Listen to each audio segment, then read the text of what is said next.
Mining is one of the biggest industries. It's one of the most antiquated. The problem being that, frankly, the risk profile for adopting technology is just not that well aligned with the venture model. It's really slow to adopt. A lot of times in these older industries, there is a price that deals should get done at, and that price is not where Andreessen Horowitz issues the term sheet. In my opinion, what I view to be in the climate 2.0 bubble, where you've seen a lot of impact investing, but the fundamental core of what was broken in Climate 1 didn't change, which is... Hey everyone, quick note for you. You're currently listening to the free preview of this episode. If you'd like the full thing, the full shebang, go over to our Substack. That's cleantechies.substack.com/subscribe and become a paid subscriber.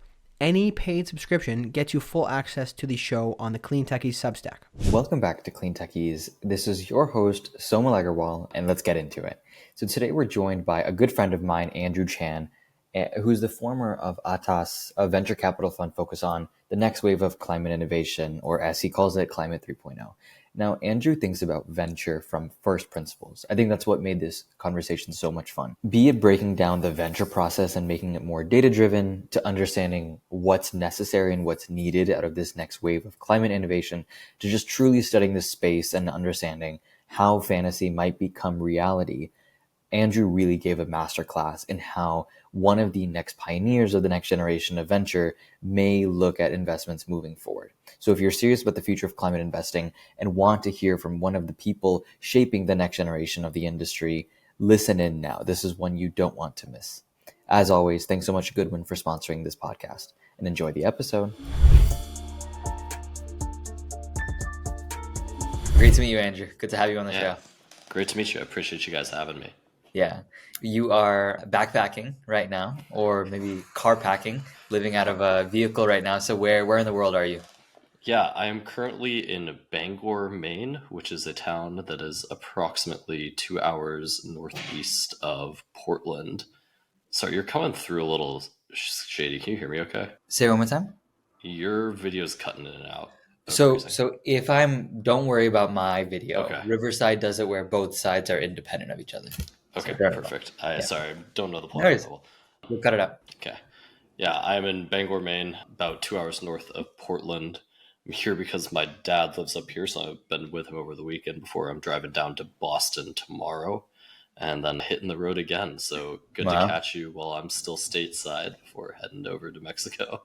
Definitely. So what is the thing that's taking you around right now? What are you currently up to? Yeah, well, it's interesting you say that. I'm currently in the process of building my own venture fund.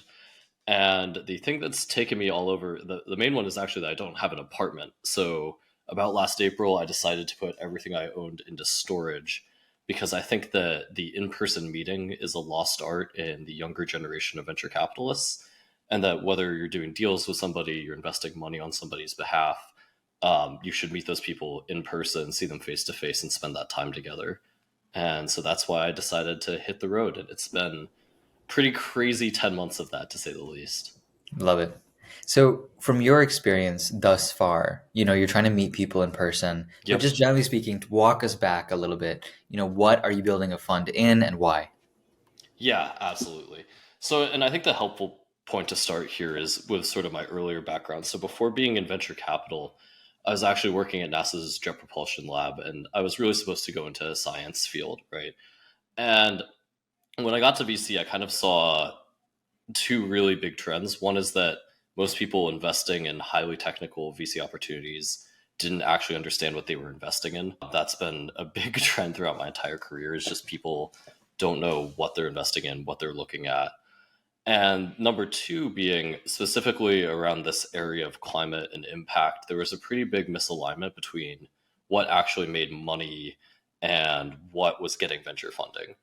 And so I kind of looked as a way of me building my own fund to marry that into saying, well, I need something that is both profitable, real, and creates a actual impact on the environment, on climate.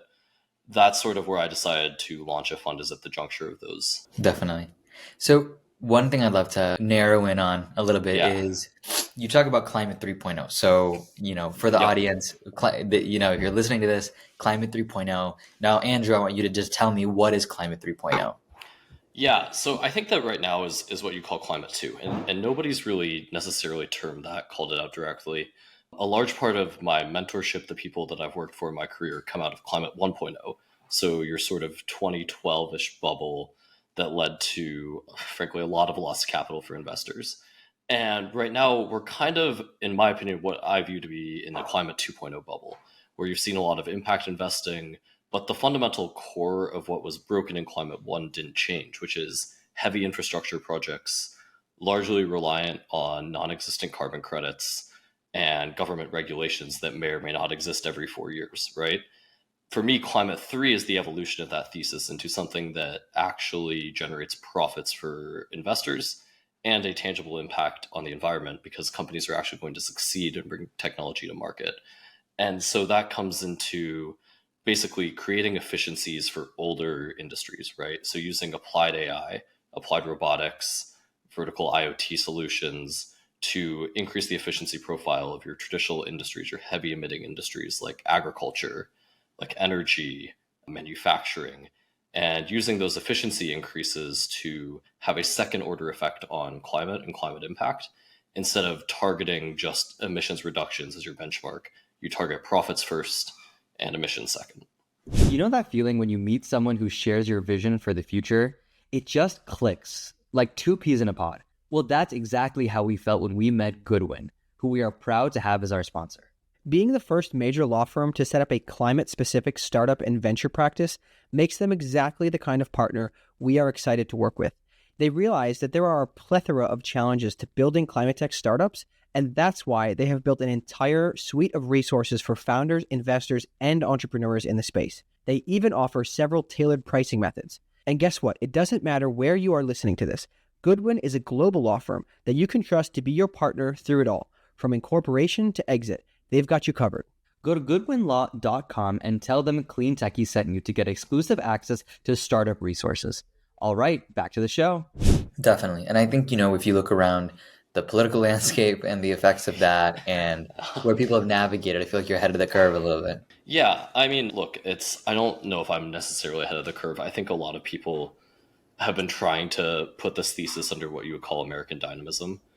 That being said, American dynamism really became corrupted the last few years into more of what I would call like a national security defense thesis. And they forgot about this core part, these core American industries. And that's where I'm really trying to focus and double down on.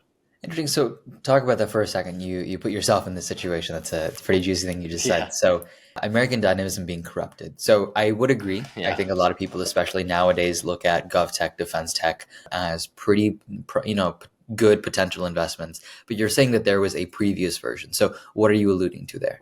Yeah, well, I mean, when A16 published the original thesis, right, and I even think that was behind the curve. At Builders, we've been investing in what you call antiquated industries since 2017, right? But when A16 put up their thesis, this is like 2022, on what American dynamism is, they said, we're investing in the things that power the American economy. And realistically, when you look at where those dollars actually allocated out of both their funds, a lot of the emerging fund managers, kind of everybody in between, what you see is that they're unfairly biased into two parts of the American economy: healthcare and national security. And that doesn't necessarily work because healthcare is really hard to invest in, and national security has a pretty finite budget. And so you're seeing an inefficient valuation profile, mismatched returns, and more importantly, you're seeing people forget that a lot of those other core industries really do matter. And they make a difference when you're looking at climate investing, when you're looking at impact, when you're looking at just like fundamentally affecting the lives of your everyday person. That's where American dynamism has been forgotten versus, like I'm all for having a strong hypersonics program, but like that's not helping the lives of a farmer in Iowa any day of the week, right?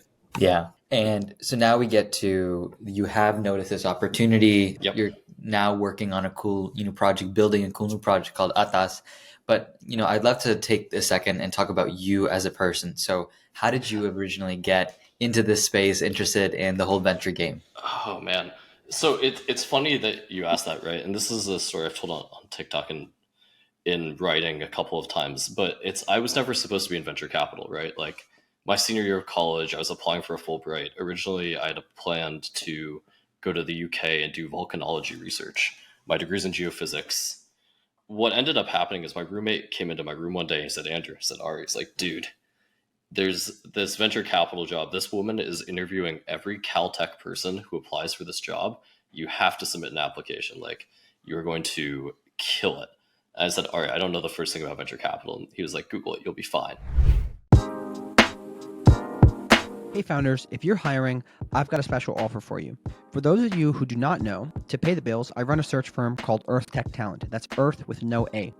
We specialize in placing top sales and engineering talent at early stage clean tech startups in the United States. And we do it for way, way less than traditional search firms. I've actually been working as a recruiter for over 5 years in clean tech and have made over 70 placements. From the CTO of IPA Power, a Blackstone-backed energy developer, to most of the founding team at ChargeScape, a managed charging software joint venture between Honda, Ford, BMW, and Nissan. Early-stage clean tech startups can't afford to not have the right talent, but they also cannot afford to use a traditional search firm for their recruiting needs. That's where we can help.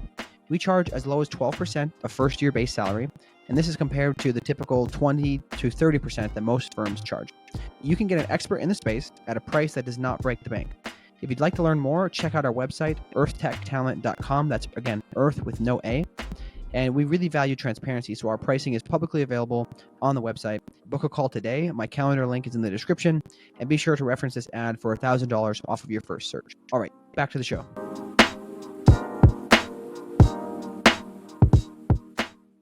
So I Googled it. And it turns out that in some venture capital interviews, they don't actually ask you anything about VC. They just say, what technologies are you interested in? Like, what companies are you excited about? And I have a degree in geophysics. I said mining and natural resources as my sector focus. I said lunar mining, I was super stoked about. I still think we're probably 15, 20 years out there. And then when they had me pitch a company, I pitched what was at the time called Deep Green. It's now called the Metals Company, which is a deep sea mining company trying to do underground recovery of polymetallic nodules. And this was in 2019, 2020, right when everyone started to realize we were going to have a massive critical minerals shortage due to a big explosion in Tesla's share price, large increase in volumes of EVs. So they brought me on part-time looking at mining. Didn't know what I was doing, learned everything from Jenna and from Will at Riot Ventures. Ended up sourcing a deal for them. The fund had made an offer into the deal. The company ended up going with Founders Fund as the lead there. And then the founders asked me to personally invest due to my experience in geophysics as like, guys, with what money? I'm working for NASA. And they're like, whatever check you want, we'll take it. We'll help you get a job in VC. So I put in $500 into a YC round. I'm the smallest check on the cap table. And a guy who was the CEO of China Min Metals at the time with like 50K. But that got me my first job in VC. And then eventually it actually got me poached to Builders, where I spent the kind of last 2.5 years before spinning out on my own. Yeah, that's a TikTok for you. How $50 got me into VC. That's 500, not 500. 50. Okay. I honestly wish I'd put in 50. That would have been funnier. But I may actually see some DPI on that in the next few years. They just yeah. The best 500 you've ever spent. Best 500 I ever spent for sure. So now one thing that underlying all of this is that you did some great work sourcing. I think even if you think about the traditional history or traditional career of venture capitalists, you start with maybe joining a fund, ingraining in their system, maybe sourcing a deal through their own networks, and then maybe you'll build your own sort of proprietary flow. You came with the opposite. You were able to kind of be independent in this.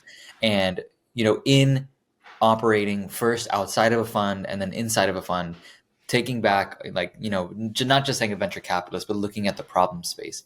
How do you feel like coming from a technical background, looking at things from a venture space helped you, or maybe the technical background served as somewhat a hurdle? I don't know. I wouldn't expect it. Yeah. So I wouldn't say served as a hurdle. Definitely. I mean, I think it helped in really two ways. So one is that I got a lot of stickiness at my first fund by developing web scraping software and writing platforms to do scraping of LinkedIn, SBIR grants we were looking at a lot at the time, and kind of general stealth company searches. And that made my job very sticky very quickly. They're not going to move on from somebody who's building a new channel of deal flow sourcing. And then second being, it allows you to evaluate companies really quickly. And this is probably what I'd say is the most important thing, where instead of pushing what will eventually be a company that you pass on because you get 5, 6 calls deep, you send it out for references, and somebody comes back and says, you guys really shouldn't be investing in this robotic design. Drivetrain's not efficient. They aren't optimized to scale the design. That's just stuff that I know, right? I took those classes. I have certifications in mechanical design. Similarly, when it goes to geosciences, to biotech, weirdly, one of my background things is I have a publication prosthetics, but like you look at all of those spaces and really quickly you can say this person's building something that's a science project or this person is building something that's a company. And that differentiation and being able to do that, in the first 15, 20 minutes of a call makes you operate really efficiently as an analyst Yeah. when you're seeing hundreds of deals a month, right? So the natural progression of these experiences is, what gap in the VC or sort of the investor market are you hoping to fill, or where are you hoping to slot in terms of value added? Yeah. Well, so in terms of value added, right, I think there's really, it comes down to effectively for companies what value you can provide. And as a small fund, right, like there's no world where I'm operating as a large fund. I'm not going to have institutional backers at this stage in my life cycle. When you're operating a small fund, that comes down to two things like connections and efficiency to close, efficiency to make connections, and frankly, not getting in a founder's way.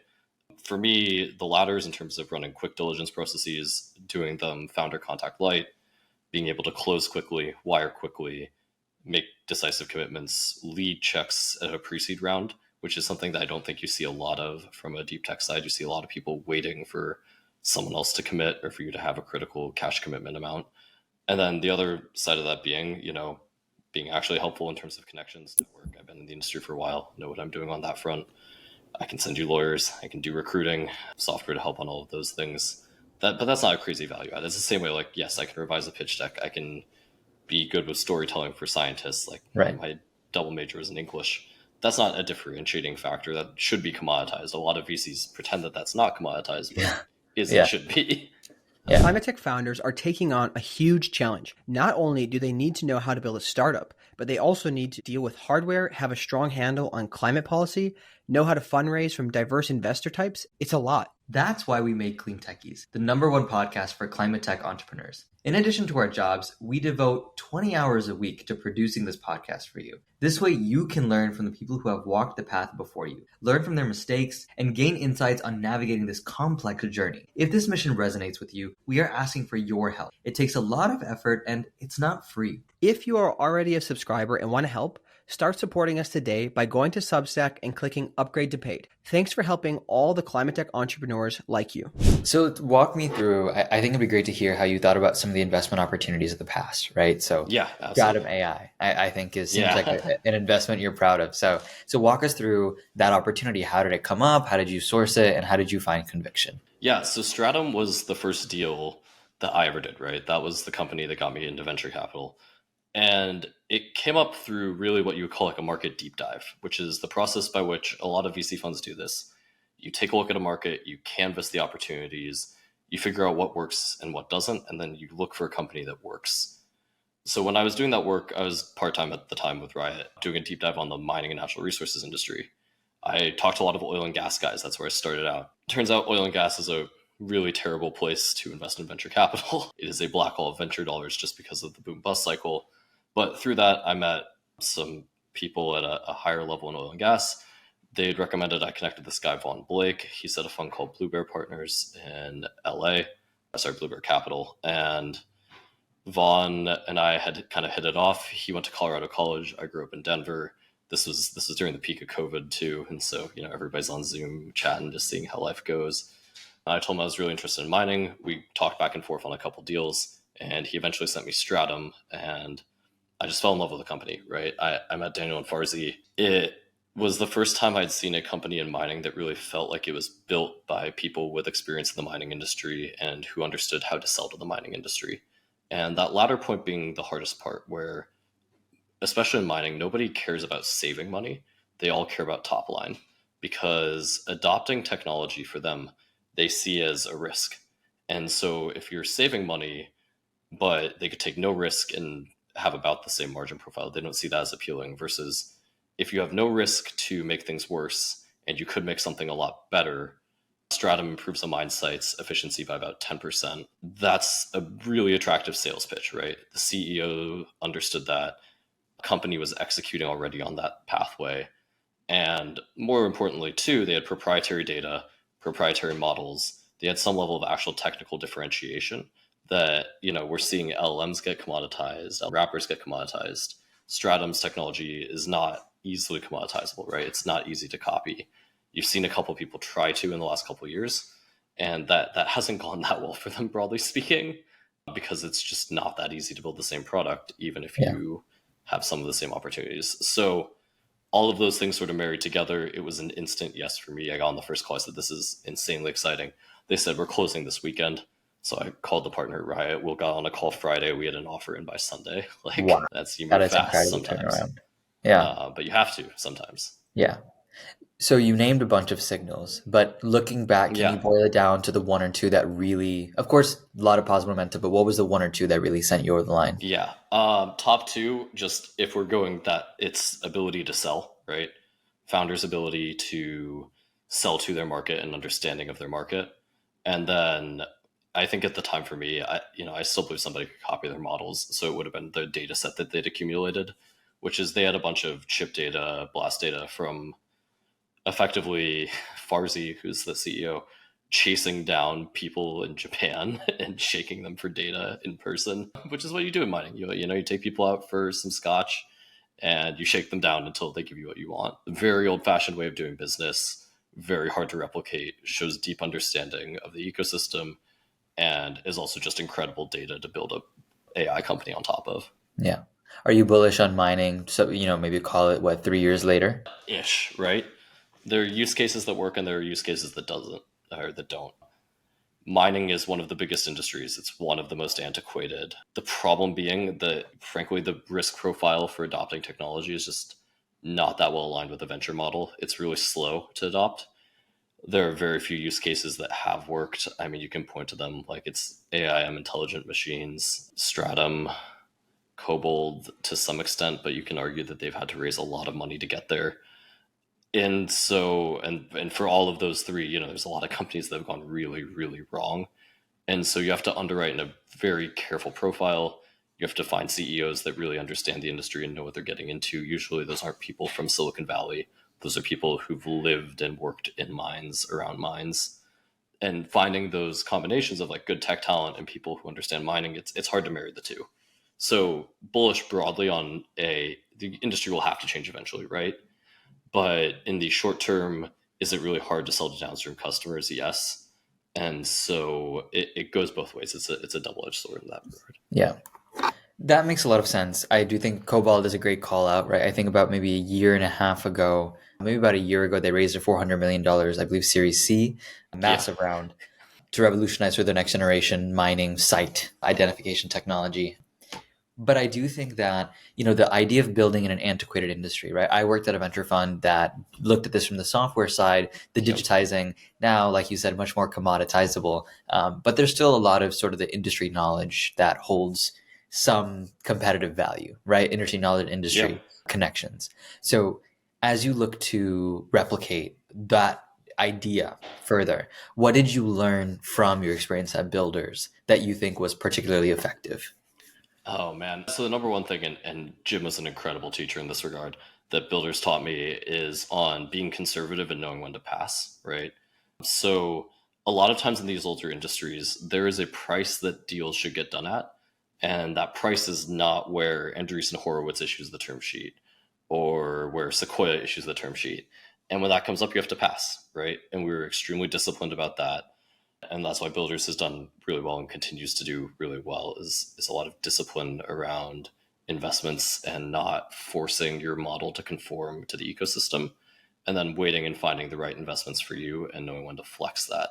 So I'd say that's number one. And then number two is finding founders that really understand the industries that they're in. And this is especially important when you think about M&A and when you think about what happens if a company does an IPO, where the companies that are getting acquired in these older industries have founders with deep vertical experience, people who are really familiar with their problems, who solve things that they experience in their daily lives.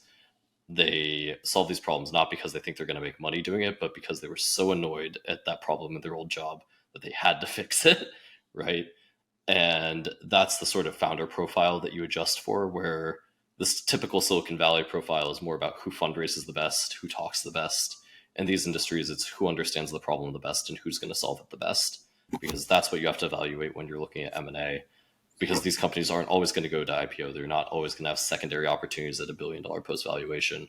So it's a very different approach. It's, more similar to private equity. It's still venture, but it's more similar to private equity in that regard. So does that mean, especially because your fund, if I'm correct, is doing pre-seed and seed, right? Yep. So does that mean how do you then think about sort of, and I don't mean to ask a typical question of exit outcome, right? You probably have a headache from LPs asking that question. So I'm about to give you another headache, but maybe I can be a little bit more fun in the question and saying, when someone asks you like, why the hell are you doing this? Like, I guess, what is your answer? Because I have a death wish. Okay, so I mean, let me talk specifically on portfolio construction, because this is actually like, if I had a soapbox for 2025, portfolio construction is my soapbox. Where I think that portfolio construction is a lost art form. Yeah. And that this is like the key around, especially pre-seed and seed, how you structure this ecosystem is you say like, look, there are verticals that you're going to invest in that have the potential for bigger outcomes. There are verticals you're going to invest in that don't. And my classic example for this is agriculture, where in agriculture, the largest acquisition you've seen was Bear Flag Robotics. That was, I think, 240 million. Don't quote me on that, though, if I got that wrong. It's in the 200s. But that's not $1 billion outcome, right? That's not a giant exit. It's not a venture scalable return.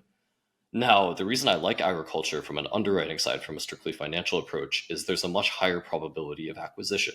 So instead of looking at venture as every deal has to be a 30x, I look at it as the expected value for every deal has to be a 10x, right?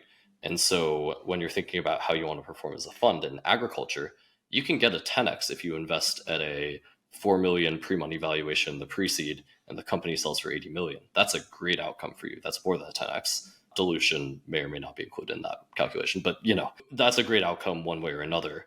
And that's very common in agriculture. You can raise, I mean, the example of this, I saw a company one time, they were doing maybe 100K in ARR, had missed most of their milestones.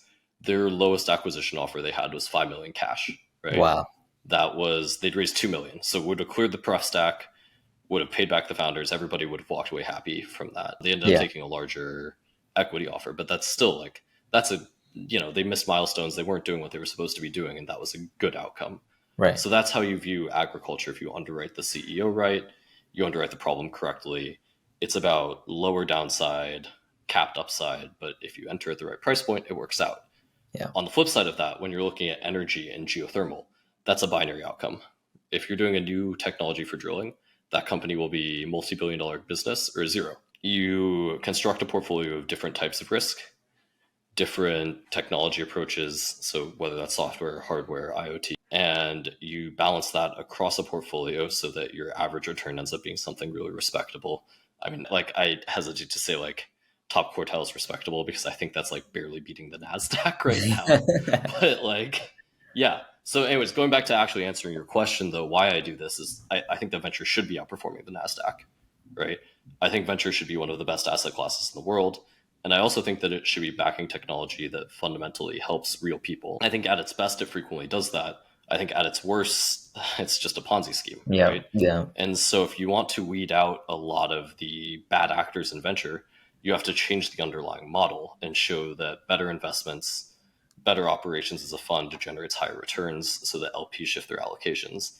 And that's like, this is a much longer conversation, most likely, but what I think in 10 years you're going to see is an adoption of a hurdle rate, a decrease in management fees, and that's going to be forced on you by LPs.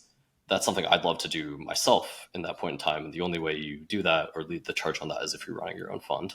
Like, Right. There's no way you're going to be at a $100 million fund and go to the GPs and be like, hey guys, when I get promoted to general partner, I want to pay us less Yeah. management fee, right? It's not a very That's not gonna convincing happen. argument. Yeah. No, it's not a very convincing argument. And so, but I think you'll balance that on the back end with premium carry, where if you perform over the market Right. index, you Can get start more. getting 25%, 30%, 35%. Yeah. Obviously, you have to show track record to do that. You have to build and do it. You have to have the right infrastructure around you to request those terms. But that's where I think the industry will lie in 15, 20 years. I feel like I need to start that now. Yeah, and I think that is also the math behind the smaller fund, right? Which is, Absolutely. what fund sizes are fund sizes where, hey, maybe it pays the bills, but you're not paying really big bills, right? And where, also LPs can look at how much of the own, fund manager's money is within the fund to give them a sense of skin in the game. Yeah. And I think that's one of the charms of smaller funds. But like you said, there is opportunity and room to get creative with the fund model. I do think that for an emerging manager, there is this notion that you have to fit into the industry. Otherwise, Yep. it doesn't make sense. So as you think about somewhat, radical, not radical ventures, a slow industry, so maybe you're just progressing, right? But as you think about your place in this industry, how have LPs taken it? Are people open to sort of like more strategic remodeling, or are you having to kind of, filter your views as you go along? Yeah, I mean, so I'll say, like, it's not like I have implemented a ton of these changes early on. The main thing that I'm doing personally that's very different is I'm doing budget disclosures. So I'm going to be sharing my budget with my LPs. That's not super standard, which was astounding to me that people don't do that. But that's like, that's everything else looks pretty vanilla when you look at the actual subdocs, when you look at what I'm doing. What's important is that you have these conversations with people and you weed out the ones who don't get it, right? And so there's inverse selection, where the same way that I recommend to founders that they do VC selection, that they find the right VC fit, I similarly do LP selection. A lot of that's weeded out inherently because a lot of the people I wouldn't want to work with won't touch deep tech anyways, because they're afraid and they're consensus thinkers in that regard. But some of that also comes up in the conversations where if people don't ideologically align with you, they're not necessarily going to back you. As is, I think for a $10 million fund right now, you're pursuing a very different set of LPs. It's more people who really have that risk tolerance, who care about seeing something different in the ecosystem, because it's not an easy time to be fundraising, right? Like, I have multiple friends who have failed at fundraising, whose fundraisers have taken much longer than they thought they would. Yeah. I'm fortunate to be in a position where things have gone relatively well for me so far, right? Yeah.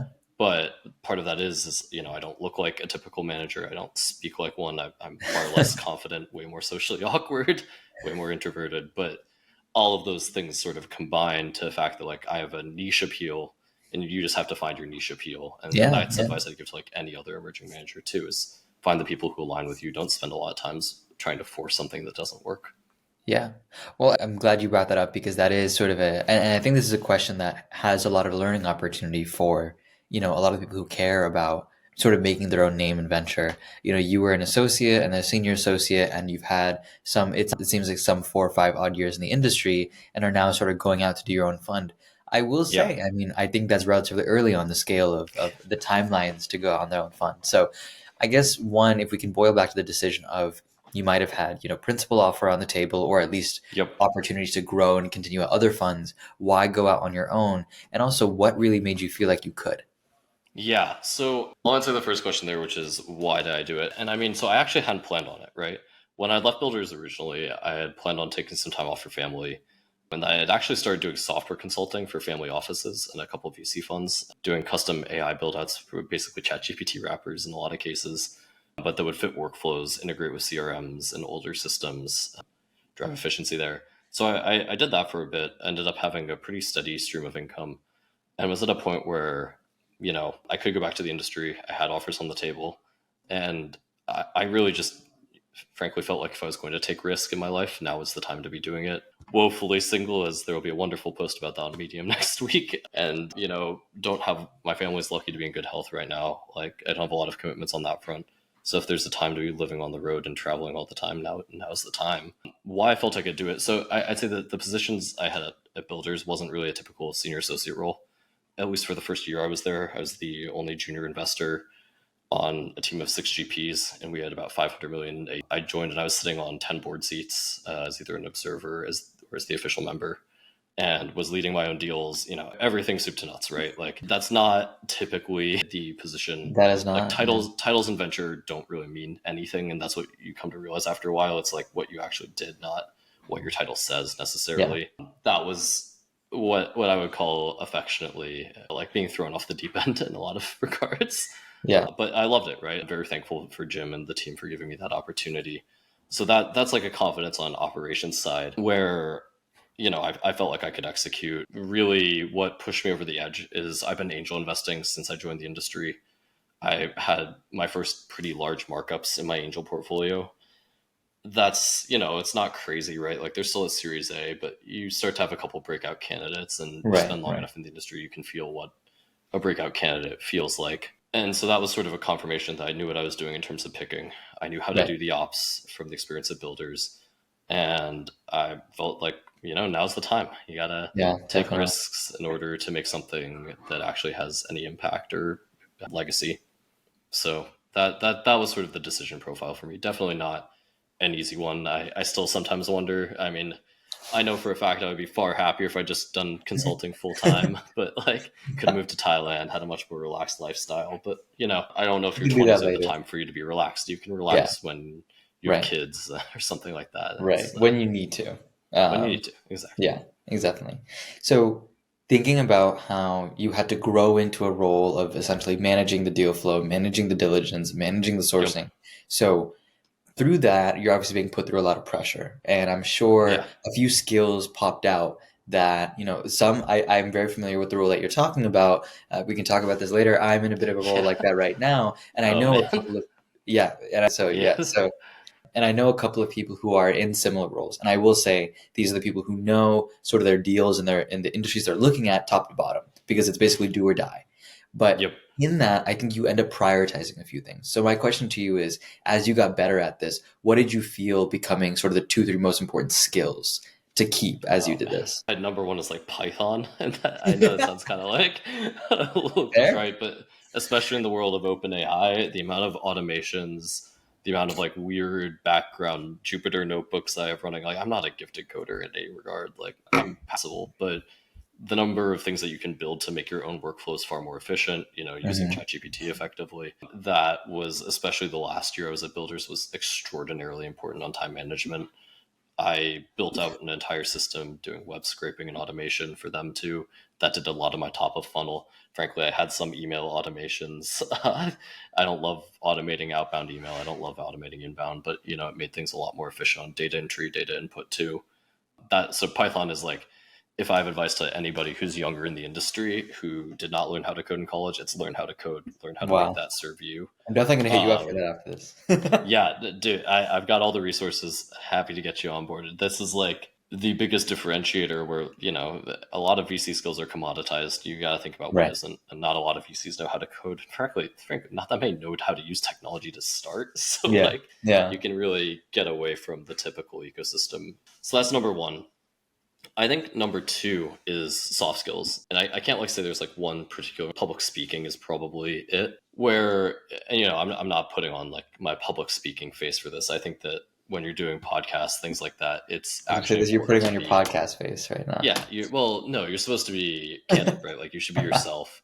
Yeah. But being able to speak in front of boardrooms, being able to speak in front of potential LPs, being able to carry yourself confidently, I think that's extremely important, wildly underrated. That On being that said, topic, yeah, go ahead. on that topic, where do you feel the pressure comes from when you're in those LP conversations, when you're put up against 50 other emerging managers? Like, where's the pressure coming from? I mean, so I think pressure is more than anything is pressure I put on myself, right? It seemed like the broader VC ecosystem is just now starting to realize that like software is really easy to rip off, Yeah. and that it's B2B especially is becoming a lot more like consumer, and that it's first to market, its distribution advantages, and its stickiness. High level problem areas, I mean, there's a lot of them.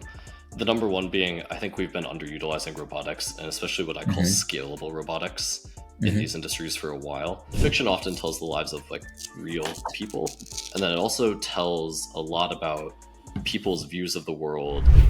Thanks for listening so far. To get the full episode, go over to Substack and become a Clean Techies premium member by selecting any paid membership. Not only will you get access to hear the rest of this episode, but you'll get access to exclusive interviews, our monthly show, the best, most relevant insights from our shows, and access to our premium community.